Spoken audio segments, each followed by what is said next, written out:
Сәлем достар, менің YouTube каналыма қош келдіңіздер. Бүгін сіздерге бастауыш сынып оқушыларына арналған тағы да бір қызықты ойын түрімен таныстырғым келіп тұр. Ал онда кеттік.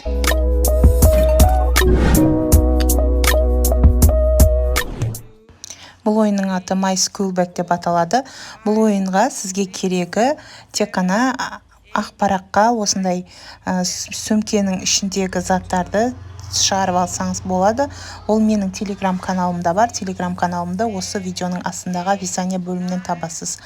Және мынандай түрлі түсті қағаздарға кітап, дәптер және сумка деген қайшы заттарын шығарып алып, осылай бөлек қоясыз.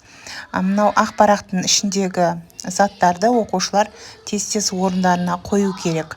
Содан кейін соның ағылшыншасын сұрасаңыз болады оқушылардан. Соңында қайсы топтың оқушысы жақсы және көп жинаған болса, ұпайды сол топ жеңіске жетеді. Сол топтың оқушыларын марапаттап бағаларын қойып бересіз. Яғни бұны топқа бөліп өткендіктен қайсы топтың оқушысы дұрыс айтады, жылдам тапсырманы орындайды, сол топтың оқушысы жеңіске жетеді.